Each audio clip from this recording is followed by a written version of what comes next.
Cue music. We're all about class when it comes to pens, and we like to let it show. Welcome to Fountain Pen Radio, presented by FBGeeks.com. And now for your fountain pen enthusiast hosts, here's Eric and Dan. Gentlemen. This is Fountain Pen Geeks Podcast, episode number 21 for Tuesday, April 17th, 2012. We are recording live on Sunday, April 15th. Welcome to Fountain Pen Radio. This is Eric. This is Dan. Dan, how are you today? I'm doing really good. How about yourself? I'm doing great. Ordinarily, April 15th would, of course, be tax day here in the United States, but we got a couple of days reprieve, I suppose. There's some sort of holiday on the 16th in Washington, D.C., so our taxes aren't due until the 17th. Of course, I mailed mine yesterday. Oh, I've had mine done for weeks. Oh, I've had mine done, too, and I didn't send the check till yesterday. You probably received a check, didn't you? A little bit, yeah. Oh, before I forget, Fountain Pen Radio and this FP Geeks podcast are brought to you in part by Amazon.com, the company without a slogan, so I can't even say one. Mr. Smith, have you purchased anything this week from Amazon.com? No, I haven't. Probably the last thing I bought from Amazon was a TWSBI fountain pen. I think when the colored 540s came out. Oh, I got mine there too, didn't it? Yeah. Because they were available there, and that morning I got mine. I was going to say I didn't purchase anything from Amazon this week, but I bought a book, a Kindle book, an ebook, so that counts, I suppose. Yeah, that definitely counts. Not that I have a Kindle, but I have what? Oh, you mean on your iPad? The Kindle on the iPad. You know, they've got so many books and movies there. It's starting to become, a really good place for me to find my entertainment. And I haven't tried the streaming yet that we talked about. We mentioned just last week. Oh, yeah. What's the movie I'm required to watch? Pulp Fiction. Do you suppose they have that one? I don't know. I'll have to check that out because I looked on Netflix and they don't have it. Because I was going to watch it last week after I was reprimanded. Yeah, Mr. Gray was pretty adamant that you see that. I guess actually, he said I can borrow his copy when we get to Camp Edison. Okay. I can't have it. I can borrow it if I haven't seen it by then. All right, moving on. Directly into pen shows. Why not? One's ending today. Yeah, a big one is actually was happening this weekend, ending today, the Atlanta Pen Show.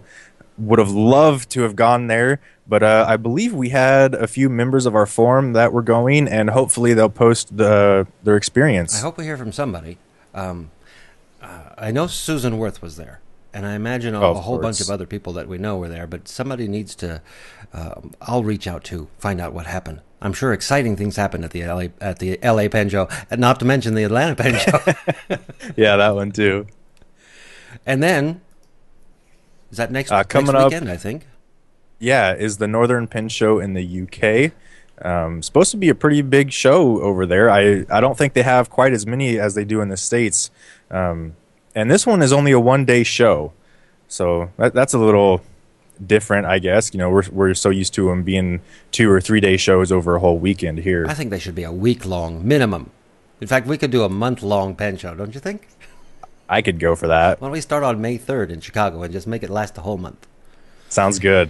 Speaking of that, the Chicago Pen Show is the next show we will be going to.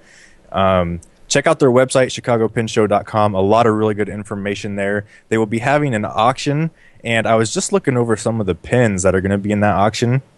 Some of them include a Parker Lapis Dual Fold pen and pencil set with stickers. Oh, no.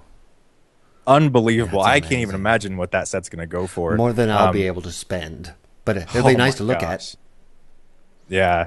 There's also going to be some wall Dorics that are stickered there, some Waterman overlays in mint condition, and actually quite a few dual fold Mandarin yellow sets. Wow, I was surprised by how many Mandarins were more in than there. One. Oh, see, I don't usually buy the stickered sets. I don't know. Have you ever purchased anything stickered? New old stock? Vintage new old stock? Yes, I have, and we'll get to that later in the show. It says I don't like to use them if they've never been used, because I know there are collectors out there who would prefer to keep them that way, and I would just be ruining it for them. Yeah, rarely will I buy one like that for my own collection. It'll either be to resell later or, well, actually, that's the only reason. That's the only reason. Yeah, I won't buy them to use them because I'll let someone else do that. Right. Right after the LA Pen Show, I'm really stuck in LA today, aren't I? Right after the Chicago Pen Show, you and I are going to Camp Edison in Milan, I cannot Ohio. wait for this. Yeah, that's going to be fun, isn't it? I don't think we haven't chatted yet about all the things we're going to do at Camp Edison. We've thrown out so many ideas. But Brian Gray's not here on the show with us right now. We could probably start planning. I think we need to take lots of video of all the things he doesn't want anyone to see. That way we can either publish it or at least hold it over his head for some free pens. Absolutely. We could probably catch him doing something really embarrassing and blackmail him with it. Don't we catch him doing that every week on the podcast? Yeah, good point. Did you answer last week's poll question? I did, absolutely. So do you read Pen World magazine? I do, and I just got my subscription renewal notice in the mail, and I think I'm going to opt for the 1-year renewal and see how it goes from there. Do you want to tell us why you're not going for the 3-year? Well, we kind of talked a little bit about this last week, but I don't know if they'll still be in print in 3 years. I mean, yeah, I don't know. I hate to say it. I hate to say it too. I like to. For some reason, I like to have the magazine in my hand. I like to see the pictures, but it's not cutting edge news. Only because it's only published every 2 months, so they can't have the latest of the latest. My magazine always arrives late. Well, and see, I didn't even get the February issue. See, that's really late. Yeah, and we saw it at the LA Pen Show. It was the Valentine's Day special or something. Right. And I was like, what was that? I hadn't seen it. I got home, it never showed up, and I totally forgot about it until the April issue came like a week or two ago. And I contacted them. They gave me a little bit of a runaround trying to get that issue, and I still haven't heard a definite yes or no whether or not they're going to send it to me. Really? So. That's amazing. Yeah, my Valentine's Day issue arrived on February 19th. So Valentine's Day was gone, and there are things that are advertised in it that are from the month prior. So really? I'm not sure. I don't know how they run the paper. I really don't. It's nice to have in my hand. It is. When I just went to their website yesterday, and the current issue that they show there is the February issue. Yeah. So they need to, I don't know. No one's asking my opinion. No one's calling me and saying, everybody, what do you think we should do with this magazine? I think you should update your website. And I think the website leaves a lot to be desired. You should get the magazine to me. About 25 years, you think they'd have the distribution all figured out by now. And you really have to go digital. Not everybody's going to want digital. But I would take a digital copy. At least some kind of companion website, that has more info than what their website does right now. But I do like some of their articles. They do really in-depth looks at companies and manufacturers. I really like that. And especially some of the articles on the historical pens is really great because you can't always find that easily online. But. Yeah. So I'm gonna renew for 1 year as well. All right. So do we have a new question ready to go? We do. You came up with it. Why don't you spring it on us? All right. It was kind of brought up through some of the new pens I had just bought. I was having trouble with their nibs. And so I wanted to find out what everyone else does with a brand new pen that they get and the nib doesn't work well out of the box. Do you send it off to a professional? Do you adjust it yourself? Do you just kind of deal with it and eventually, just set it aside in your collection? So that's kind of where we're going there. And what is it that you do, Mr. Smith, when you get an out-of-the-box nib that doesn't work? I tune my own. I've been doing it for a couple of years now, and unless it's just something, absolutely ridiculous that I can't figure out, I'll send it to someone else to work on. Cool. How about you, Eric? What do you do? Oh, I scream and moan and stomp my feet and hide in the closet. And it depends on the pen. Obviously, if it's a very expensive pen, I will send it to somebody. If it's not a very expensive pen, I'll work on it myself until I get it doing what I want it to do. I think, I hate to say this, tell me if you agree with this. Most out-of-the-box nibs don't write exactly the way I want them to write. No, not even close. Yeah. It's just... Like, most of them at least write well, but I don't think I've ever purchased a pen that's written to my exact specifications. Right, unless you buy it from somebody who tunes it before they ship it to you. Right. It's just part of our wonderful hobby, isn't it? Anyway, speaking of pens, I would like to try out Are you familiar with Curtis Australia? I've heard the name. Well, that's about all I've heard of them too. They just came out with a new pen called the Lucky Dragon, and it's part of their Dream Writer series. Now, if you don't know anything about Curtis Australia, all their pens are hand-assembled and finished in Australia, and they've actually won several awards for their pens. They won the Best of the Best of 2009 in the Robb Report. They've won Pen World Reader's Choice Best Metal Mastery 2010, and even Pen World nominated Most Glamorous Pen 2011. So they're obviously doing something right. Now, this is the Dream Writer series? It's Dream Writer series. Why does that remind me of something that Levenger has?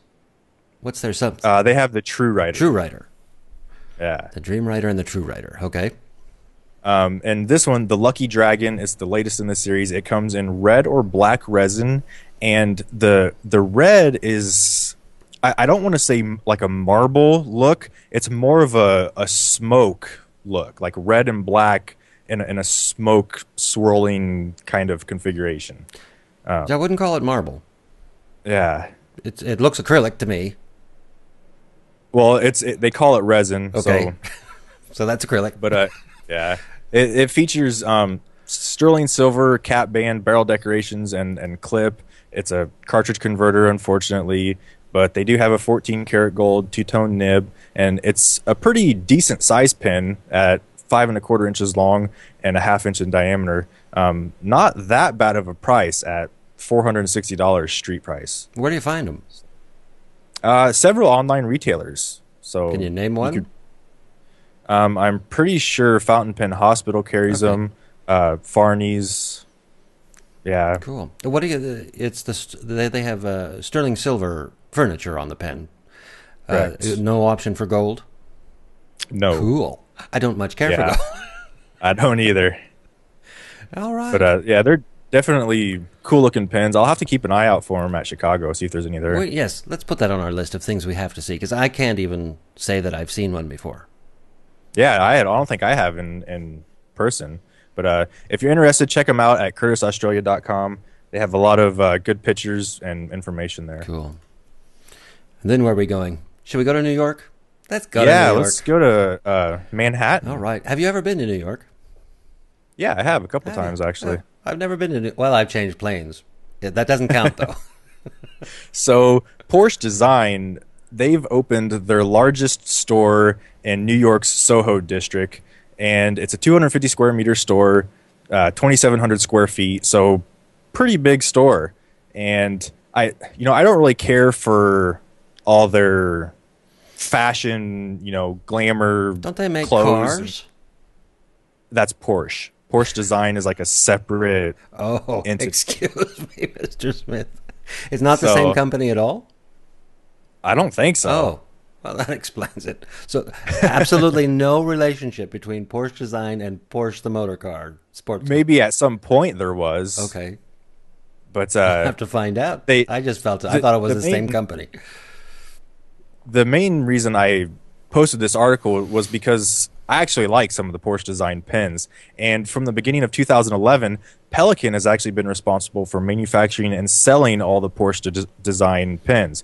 They make them in all the Pelican facilities, the same one they make Pelican pens, and they make them to the same standards as all their own Pelican pens. And that's a compliment. Yes, very much so. And I didn't know that, so I was surprised to read that and pretty happy I'm shocked. about it too. I'm absolutely shocked that Pelican can make anything not shaped like a Pelican pen. Yeah, it's pretty... Well, see, what I think happens is Porsche Design comes up with the design and sends it over to them and say, make this, and then they do it. So that, I think, is pretty easy. But yeah, if you told Pelican to design something other than what they have, I think they'd have... I thought they only knew how to do one thing. So which is your favorite Porsche Design pen? Mine is the P3110 Tech Flex, and this is stainless steel fibers woven around the barrel of the pen. I think it's just cool as can be. Looks like a basket woven thing around the barrel, and you're saying that's stainless steel. It's not carbon fiber. No, it is stainless steel. Well, that is a cool pen. I'll bet you it's a cartridge converter, too. It is. Any idea on the prices of these pens? Almost all of them I can guarantee are over the $300 mark.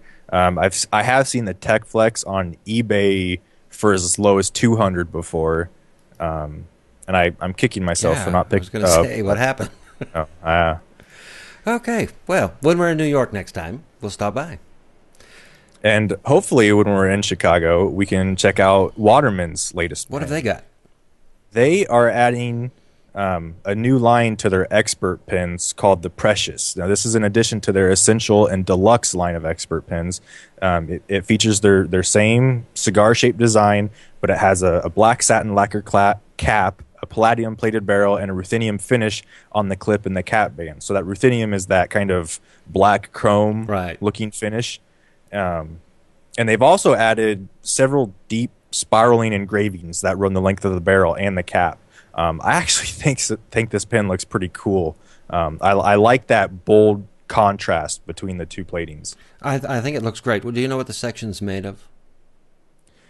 I don't. I'm gonna guess plastic, but I don't know for sure. I would hate to think that the section is plastic. I would hopefully too. It's metal like the rest of the pen, and I like the design. Do you think it's a cigar-shaped pen? See, when you say that, I think of like Mont Blanc's 146 or 149. Yeah, that's a cigar-shaped pen. Yeah, I mean, I don't know, torpedo shape maybe, something. I don't know. Something. That's the first thing that caught my eye was that they called it a cigar shape, and it just, I guess, their definition and mine don't coincide. Yeah, and this pen does feature stainless steel nib. It's weird though that it's only available in fine and medium widths. Plus, it's a cartridge converter, and it's supposed to be available in May for an MSRP of like $190. Well, the street price will probably be lower. Yeah, but still, I mean, what, $150 street? $140 maybe? Yeah. The fine and mediums, I wonder if that's just, they're doing that just because those are the ones that sell the most, so why bother with anybody else? Yeah, it could be. That's a shame. But I would like to handle one. Yeah, but I won't be buying one. No. But I'd like to see it. I mean, it looks nice in the pictures, but pictures can be deceiving. Can't they? Can't they? Another pen I'd like to see soon. Yeah, I would have liked to have seen this like 2 months ago. The TWSBI VAX 700 may be coming next week. Now this stirred the pot, didn't it? Yes, tremendously. So I had a retailer in the UK say they were definitely getting VAX next week. So that would be this coming week. And we had people saying, oh no, they're not coming for 2 more weeks. We're definitely not going to get them for 2 weeks at least. And, I'm just reporting what I'm finding. I don't care, who's right or who's wrong. But you want one of these pens. Absolutely. Yeah, there's no question. The first ones that are going to come are going to be the colored VAX. And then the clear demo is supposed to arrive in June. Prices on these are going to be $80 for the clear and $85 for all the colored VAX. And they should be coming in nib sizes extra fine through bold, with stubs coming later on. And no word on when. No word on when. So. Well, I want one. I want one because I like TWSBI and I want a VAC. It's really the filling system that intrigues me so much. Would you say it's a Diamond 540 with a different filling system? Kind of, but I mean the barrel shape is different. I think it's actually larger too. Like the overall size of the pen is larger. And what is this? Something I didn't realize until I started reading through the comments on this particular post. When you close the turning knob at the back of the pen completely, it shuts off the ink supply to the feed housing and the nib? Correct. Was this common knowledge that I've simply missed? Or are we just guessing based on the diagrams that have they announced that?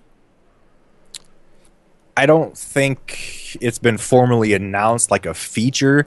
Because I would consider that Speedy has talked about it on Facebook. Okay. So I would consider that a feature and a good one too. Yeah, depending on who you are. I mean, if you're someone that sits down for long writing sessions, you're going to have to crack that open to get it to flow. I noticed there were a couple people in the comments that said that that'd be a little annoying, but I don't think it would really be that big of a deal.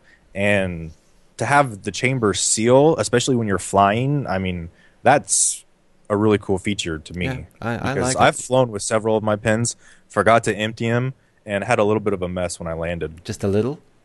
Just a little. I've driven and had the same mess, but of course, over mountains and stuff. Right. No, I like that. And I didn't realize that was going to be one of the features. So the jury's still out as to whether or not they will actually be available for purchase this coming week. We'll have to wait and see. Because the online retailer, and I suppose we can mention it, isn't it the Writing Desk? Yes. The Writing Desk says that they'll have them this week. Yeah, they have it up for pre-order now. They said they'll be receiving them this week, and they'll be available to ship, as soon as they get their hands on them. So take that for what it's worth. Yeah, well, we'll find out. I wonder why they would get them before anybody else. I have no idea. Why would they get them before TWSBI here in California? Yeah, and especially a week too, because everyone in the States is saying it'll be at least 2 weeks before we get them here. So well, we'll report back on that next suspect. week, won't we? So, but which color are you going to get? Well, I'm really, really happy with my amber 540, but I suppose I would have to go with blue just because I already have the amber or orange, whatever you want to call it. I don't much care for this. I want the clear one is what I want, but if it's not going to be available, then I'll have to settle for the blue. I'll probably go with the smoke demo in this one, and I think I'll opt for the broad nib because I can turn that into a nice stub. That's such a surprise. Why is that? Not at all. I was being facetious or something. I didn't detect it in your voice. Sorry. All right, shall we go to another magazine? Yes. This magazine, I really like this magazine. It's so cool. Give me just a second. Let me copy the link into the chat. So Penna Vintage is an online magazine. They released their first issue, I don't know, probably a month or so ago. We posted about it. The second one just went up this past week, and I posted about that too. I'll probably do it for each issue just because it's so good. And there's, not a lot of info on vintage Italian pens. There's this one in there. Which one? Like I'm going to butcher this name. I'm sorry, but it's the Luce Guibilio 53. And did you look at this pen? I did. How could you not look at that pen? Holy cow! It's kind of like shaped on the Parker 51. It's this has a syringe filler though, and you can adjust the nib in and out of the hood for more flex, less flex. Yes, thank you. Wow, I can't believe I blanked on that. But yeah, I just could not believe that when I read it. I was shocked. It's a nice looking pen too. Now, what I didn't get a feeling for was whether or not these are readily available or extremely hard to find, or what's the deal on them? I have no idea. I wouldn't really know how to begin to look for a. Yes, you would. You're just not going to tell us. You know me too well, Eric. No, but there was Fountain Pen Kid in the forum asked how to get one of these, and I suggested he start with contacting people at Penna, and just say, hey, I'm interested in this pen. Is there anyone that you know of that I can get a hold of, or can you watch out for one of these for me? But other than that, I wouldn't know where to go. No, I had never even heard of this before, and it's an amazing pen. Yeah, and you can read all about it in their online magazine. Absolutely, they've got great interviews. They do maintenance on a button filler. They talk about Once Upon a Time from Penna 18 years ago. And it's just so much good information. Definitely check it out if you have the time. And the online magazine has zero advertising. Yeah, unbelievable. And you can apparently subscribe. They'll send you the magazine. The print edition? Right. And there are certain areas of their website that are restricted to subscribers.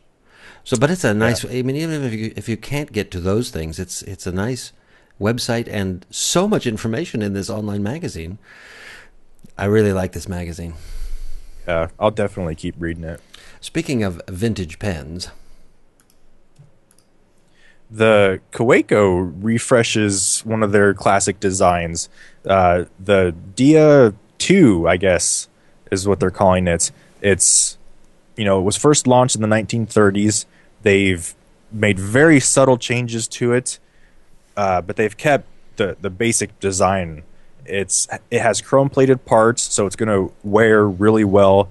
It's 5 and 5/16 inches long, and it's a cartridge converter system, steel nib, available in extra fine to double broad, and it should be available from a couple UK retailers for about the equivalent of like $120.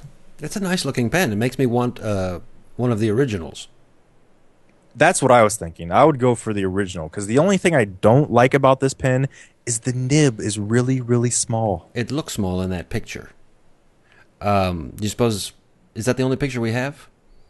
It's the only picture I could find. Yeah. Hopefully they took the picture at a wrong angle or something to make the nib look, because the nib looks tiny. It does. It looks way too small for that pen. But maybe, let's see, the pen is 5 and some odd inches long. I suppose that's closed. Almost 5.5 inches long, yeah. It doesn't give us the width of the pen. The nib in this picture looks small, but don't you suppose the nib on the original was the same size? It could have been. So they probably didn't want to go, too far away from that design. But it's a good looking pen. I like it. Had you ever heard of it before? No, I really am not familiar with anything from Kaweco except for the one that you can't Sport. remember. Okay. Sorry, wow, I am just. I had never heard of it before either, and I wonder what the original had for a filling system. That I don't know. Yeah. I didn't do much research on the Because original. it wasn't cartridge converter. So yeah, I like Kaweco. I like them a lot, but I want an original. And so, Pilot has added some new colors to their Custom Heritage 92. Now, does this ring a bell at all? Does to my eyes certainly added some colors? It's a piston filler, and they've released it in transparent black, blue, and orange. Wow! And yeah, how did they ever come up with that idea? I think it's brilliant. Yeah, right. I think they look fantastic. Yeah, they do, don't they? I just can't put my finger on what that other pen is, though. Either. It's like, and this is a piston filler too, huh? Yep, two piston as filler. an addition to. But this does feature a 14 karat nib, so that's easily an extra $150. How much is this pen? This pen runs like $240. I want to say price. No, I'm not. You want to say, so you weren't too sure. Well, I remember looking up the clear one, and I imagine the colored ones are going to be the same price, but I don't know for sure. I can't believe it. What's a Diamond 540? Okay, it doesn't have a gold nib. No, it doesn't. I mean, okay, so Brian Gray charges $100 to upgrade to a gold nib. Yeah. Add that to the 540, you're at $155 for a colored. Let's talk about a pen I really want to talk about. Goodbye, Pilot. All right, well, that was quick.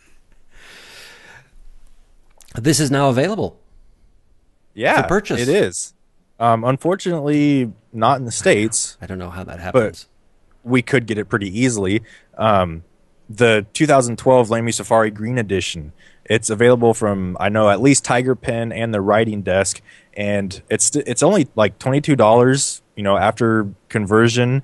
And one of the people in our comments said he got it for $25 shipped to the U.S. I think it was $25 shipped and included the converter.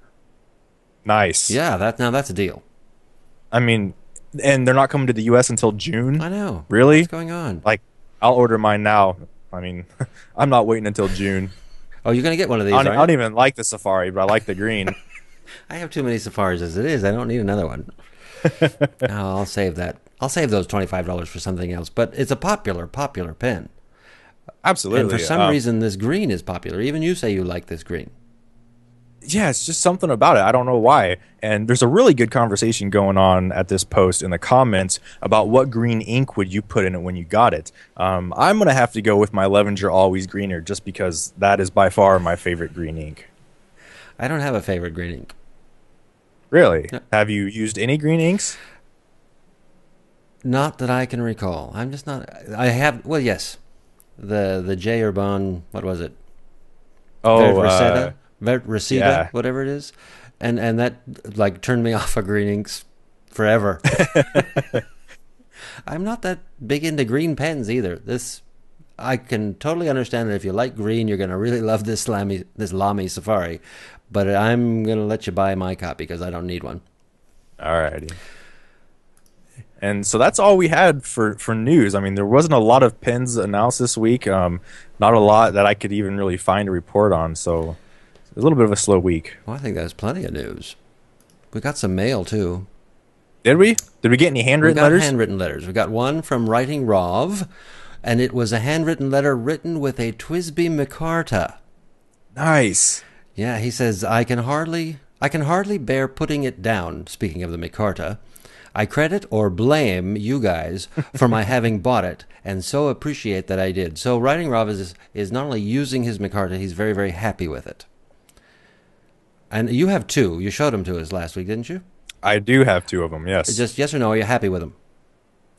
Very happy. Okay. I'm happy with mine too. Wait, our review has not come out yet. It's due any minute now, right? I don't know. You tell us, Eric. Yeah, it's due any minute now. All right. And we got another letter from Jay from Canada. So apparently we have a worldwide reach. Awesome. Yeah, that's awesome. And Jay says, I'm a big fan. You guys are making this hobby a lot of fun. Hasn't it always been fun? Thank you. It's always been fun for me. Been fun. And then we got some emails. All right. Julie wrote, and this is not Julie, a.k.a. Okami, which is the first Julie that comes to mind. Do you remember last week we talked about you had posted something that was up for sale at Greg Minuskin's website? Oh, yeah. I just pasted his for sale link into Twitter. Right. And then it was purchased by Julie, and then Julie wrote to him saying that she was blaming FP Geeks for the purchase. And you and I assumed that it must be Julie, a.k.a. Okami, and that's what although we like blame, she can't blame us. Julie, a.k.a. Okami, can get into her own trouble. At any rate, Julie, the real Julie, wrote and said, I am the Julie that you mentioned on Podcast 20 from Greg Minuskin's email blaming FP Geeks for my Italic Schaefer pen purchase. I used to collect pens several years ago, then I stopped until I started listening to your podcast in January. Since then, I have purchased 11, count 'em, 11 new pens, including both of Brian Gray's limited editions. I am out of control, but it's so much fun. Isn't it fun? Nice. You're kind of out of control yourself there, Mr. Smith. Just before we went on the air, I was talking about an intervention for you. I guess. For what? I don't have a problem. Oh, it's not a problem? No, it's not a problem. You're still paying the rent, right? I still have money for food and rent and gas, so we're fine. Well, Julie, we're very, very happy that you're out of control, that it's so much fun, and that you're blaming us. You know, I'm going to make a request. I want to see pictures. Yeah, 11 pictures pens of all in the January. pens. 11 pens since January. Okay, I've probably done more than that, unfortunately. You probably have too, haven't you, Dan? It would be close. It'd be real close. Do 11 a week. What are you talking about? We also got an email from Leslie, a.k.a. Caribbean Sky. In preparation for my drive from Savannah to Atlanta for the Pen Show, I downloaded all of the available podcasts, and you both have been keeping me company on the drive up. You guys have me psyched for the Pen Show, and I can't wait to go. We're just infectious, aren't we? We are. And I believe I replied to her, and I asked her if she would post her experience in the forum. That was who I was talking about earlier in the show. I just couldn't remember her name. She's probably just now getting over it. She'll probably need a little while to recuperate from a pen show, as do I. I do 24 hours after a weekend-long pen show before I'm ready for another pen show. So yeah, it takes you a little time to recover. And she has to. I don't really know how far away Savannah is from Atlanta. Apparently, it's a few podcasts worth at least. So, speaking of buying pens, have you bought anything recently? Other than the Micarta. The Micarta. My Edison arrived, you know that. The one that I ordered in pictures of that. In February at the LA Pen Show. I'm still waiting on my other Edison that's getting the Urushi treatment from Ernest Shin. And I got the most recent one I got, other than the ones I just mentioned, was another a Pilot, or actually a Namiki capless from the 70s. So I have 3 of those now. I had none in February. And I went to the LA Pen Show, and I talked Ernest out of his one black one, and since then I've got 2 more. And there's a couple of things I'm watching in eBay. Oh. There's a couple of things that I'm watching that you're not watching, and you could never guess what they are. Yeah, I was actually watching that green Vanishing Point that you bought, and it's a good thing I didn't want it very bad, because it would have been a bad thing if we were bidding against each other. That would have been a very bad thing. But, yeah, we should probably compare notes on that, huh? Yeah. What about you? So, you've purchased something recently? Well, yeah, I received a pen this week. It was a Schaefer Snorkel Saratoga, new old stock with stickers. With stickers, okay. So here we're talking about another pen with stickers. Yep, it has the medium sticker on the section denoting the nib width, and also the sticker denoting the model and price on the barrel. And I got it on eBay. It was $52, and I bought it with full intentions of flipping it and making a nice profit. And I got it, showed my wife. She's like, "Wow, that is awesome." Really? She's like, "You're not going to sell it, are you?" And I'm like, "I was planning on it." And she's like, "You need to keep that." And I was like, "All right, no argument there. I'll keep it." So, and you probably didn't notice, but while you were saying that, she looked over at you. Oh yeah, she can. We all saw that, and she's looking again. Doesn't she? Is she wearing her headphones? Yeah. Because that's just for looks. So you're not allowed to sell it, huh? Nope, but not it's got allowed. stickers. What are you going to do with it? That. Frame it? Put it on the wall? It'll just sit nicely in my collection. Oh, it'll make your life complete. I have posted pictures of it in the forum at FP Geeks, so definitely head over there. I also posted some pictures with the other 2 pastel blue snorkels snorkels that I have. One has the factory stub, the S5 stub in it from Greg Manuskin. And actually, the other one is a stub as well, but it's the open nib design. So definitely check those out. You have a lot of fun at eBay, don't you? I do. So much fun. And speaking of eBay, you put together Sunday Shoppers for us. Yeah. Do you know how popular those things are? Have you been watching the stats on them? No, not really. Why? Hundreds flock to that every Sunday. I just watch the numbers, and they just keep going and going. I'm going, who is looking at this stuff? You know, and the Sunday Shoppers are really just pens that catch my eye, that I think are interesting. Sometimes I'll go with a theme. Like I think a couple weeks ago I went with Waterman overlays, or I think just overlays. One week I did crazy nibs, so like your super flexes. Mr. Smith, I think we lost Mr. Smith. So there you are. We lost you for a second. I'm sorry. We lost you, but you're back now.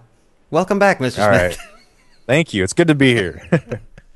I was just going to look at the last Sunday Shopper, and sometimes maybe everybody feels this way, but sometimes I feel like there's at least one pen in there that you put just for me. Like I try. Yeah, you do that on purpose, don't you? I do. So, what was the one that was speaking directly to you? Well, it's not always limited to just one. Oh. And this week you put in, I think you put in the Baby Waterman Safety for me. Yes. And, of course, the Montblanc L139. Yes. And also the Montblanc 246, the gray striated. Oh, yes. Has that even been sold? That's Bryant is selling that pen. Yeah, Bryant from Pen Time. It's got 17 hours left, and it's currently at 338 with no reserve. No, the reserve has not been met yet. Reserve has not been met.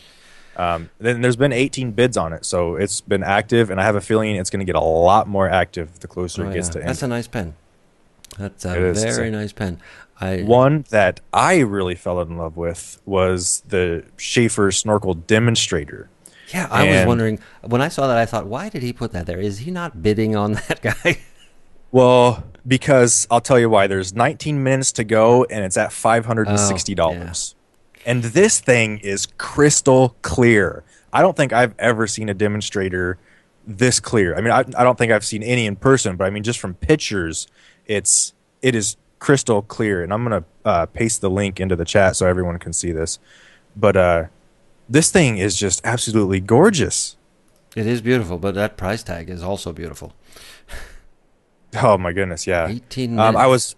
I was watching another one similar to this a couple weeks ago, but it was very ambered. It was dark. The clarity wasn't real good, and it still went for like $280. This thing looks like TWSBI made it yesterday. Yeah, it does. I mean, it looks brand new. I mean, would you even ink this? No, you couldn't. I don't think so. No, I couldn't. I would want to so bad. I'm telling myself I couldn't. That way, there's no chance I'm going to bid on this. Oh, and did you see that crazy nib on that 146 I posted? I looked at the 146. The double broad oblique. It's oblique, so I didn't even bother looking. Oh, well, I've had one of those, and they're pretty sick nibs. I mean, and by sick you mean awesome. Awesome. Okay. They're a lot of fun. Not very practical for me. I know there are people out there that do love them and do actually use them, but they're fun to play with. Yeah, no, if it had been like a double broad or something. I'm still looking for a 146. Are you? Even though you got your 149? I'm not actively looking. One is going to find me eventually. I know it. Okay, I see you. I've been there. You're still there today. So, are we going to give something away? Let's give something away. Should we play the Geek Challenge? Awesome, yeah. We don't have a guest this week. No, we don't. We should have really prepared for that. We should have said that, Brian Gray couldn't be with us this week because he's... I don't know. We should have, if we had thought of that in advance, we could have come up with something really good. Yeah. At any rate, so we'll have somebody call in, and I'll ask the 3 true or false questions, and I'll just get the answers direct from the caller. We'll show that we don't need Brian Gray. Oh. Yeah. There's no middleman. So, what are we going to give away as the prize? What should we give away? Let me look around. That guy Dick at Luxury Brands. At Luxury Brands, he's a pretty cool guy. He sent us some stuff a while back. I think we should give something away that he sent us. All right. He sent us inks we can give away. How about awesome. Some Platinum Mix-Free ink, Aurora Blue. We'll do Aurora Blue this week. Sounds an good. entire bottle of Aurora Blue Platinum Mix-Free ink, courtesy of Dick at Luxury Brands. Now, they are... I know they do Noodlers and Platinum. Is there somebody I'm missing? They're the distributors for Noodlers, Platinum. That's all I can think of off the top of my head.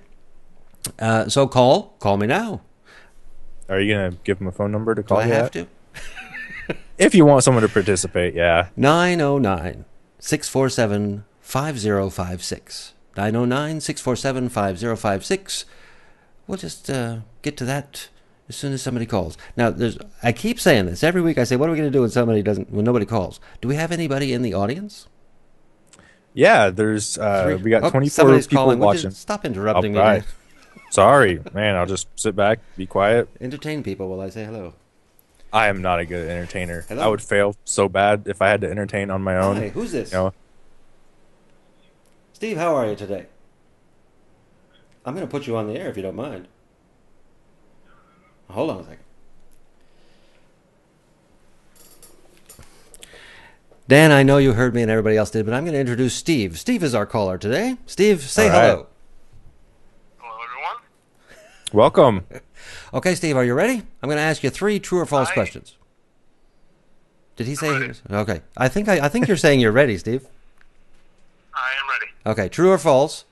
The world's largest Porsche design store is located in New York City.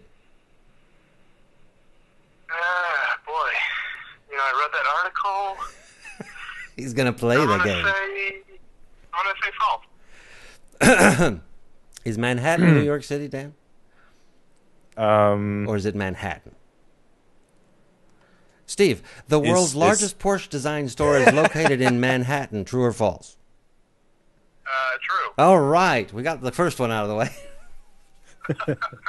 Steve, were you listening since the beginning of our program? Oh, no. I came in like 20 minutes late. Oh, okay. see, we did cover Question that. number 2, Steve. That's all right. The TWSBI Micarta is a piston-filling fountain pen. That is technically false. I'm holding one in my hand. It's a cartridge converter. and he's got one in his hand. Well, that's correct. It's a cartridge converter, and unless you say the converter's a piston, it's not a piston filling. True or false, number 3.